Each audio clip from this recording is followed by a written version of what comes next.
Hey guys, welcome back to the channel. It's Jack with Stronghold Strength and Conditioning. And today, we're going to be talking about the core malfunction. Stay tuned. Alright, so the core malfunction. What are we talking about, Jack? So if you walk into a gym right now and you look around, some of the most butchered exercises you'll see going on are going to be the core work that's being done. The problem with the majority of the core work that people are doing is that it's single-minded or single-focused. Generally speaking, in the society we live in today, core work somehow became synonymous with abdominal work or six-pack abs. The problem with this mentality is that it doesn't truly protect our bodies in a way that we really need to be protecting them. So, when we talk about effectively doing core work, we need to truly understand how to effectively brace the core muscles. And if we're effectively bracing the core muscles, there's a balance that we'll see in our spinal column and a protection of the spinal column in static positions and in dynamic movement. So what that looks like, and this is how I generally teach my clients to do it, is that we're going to focus on our glutes, we're going to focus on the abs, and then we're going to focus on the muscles of the upper back and neck. If I focus on those three areas when I'm doing a movement, that's going to help bring my spinal column into balance and protect it better when I'm in movement. There are a few ways that your body will let you know that you're not effectively bracing your core. Number one, the chronic low back pain.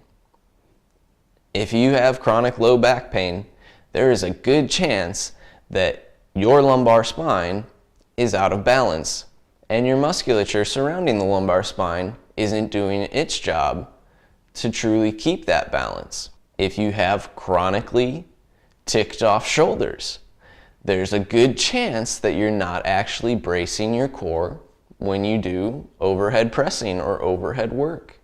One more example here. If you have some knee pain, there's a good chance that it's because your core muscles are not supporting the lower body work that's being done by your body. You see, it's not the aches and pains that are the problem. It's simply a signal letting you know, hey, your body's not moving the way it was designed to, and you need to help correct that. The amazing thing is, when you truly understand how to properly brace your core, you'll almost immediately notice an increase in what feels like strength. Now, how can that be? How can I immediately gain strength simply by understanding how to brace my core and align my spine in a supported manner? Well, here's how that works. My body now understands how to use tension to transfer force to the extremities in a proper manner. So I'm essentially building a solid base or a solid structure for my extremities to work off of. It's like standing on concrete as opposed to standing on a muddy surface. You immediately notice the difference in the support that your body has underneath you. The same thing goes for our exercise and our movement. When we understand how to brace the core well, we have a more solid structure to press off of, or simply to carry the load. The simple way to put it is we're no longer leaking force from areas that we were prior. We're taking that force and we're putting it through our base, whether it's our hands or our feet.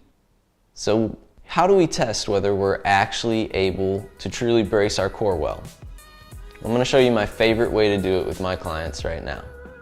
It's called the supine low hold. And this is an exercise that requires you to properly align the spine and will immediately be able to figure out if you're actually able to hold enough tension and tension in all the areas that it needs to be to effectively brace your core in a manner that's going to save your spinal column in the long run. Alright, so we're going to show you guys what the supine low hold looks like now. I'm going to start by lying on my back. The very first position that I want to set is my scapular positioning. So we're looking at the thoracic spinal column here and how I properly support the thoracic spinal column. The way I'm going to do that is use my head and my elbows to actually pick up and squeeze the muscles of my upper back. So right now my upper back is flexing nice and tight. The second thing I'm going to set is the lower spinal column around my pelvis. The way I'm going to do that is actually flex my glutes by picking my butt up and then placing it back down, but still keeping the glutes flexed. The last piece I'm going to add is a brace of the abdomen. So now my abs are bridging the gap from that lumbar spine and sacral spine to the thoracic and cervical spine. I want to make sure that my chin is slightly tucked, so I'm placing the pressure on the base of my skull back here a little bit, okay? And then I'm going to actually pick my feet up from the floor, flexing my quads. Now my main goal here in this hold is to maintain tension through the quads, in the glutes, through the abdomen, and then in the muscles of the upper back, actually keeping my chest puffed out. You'll notice I can slide a hand in my lumbar spine region. Now a good challenge is to make this for at least 30 seconds without feeling like the low back is taking pressure or that your ribs are popping and arching. So as soon as I pick those feet up, you should notice that there's no structural change in my body in this position here. If you're unable to do that, then you can start with a single leg version and start to build toward that double leg version. So in this case, I'm going to set it up the same way. I want to make sure my shoulder blades are rolling down and back. I'm going to set my glutes by flexing them nice and tight, and then I'm going to engage the abdomen. And then this time I'm only going to lift one leg at a time.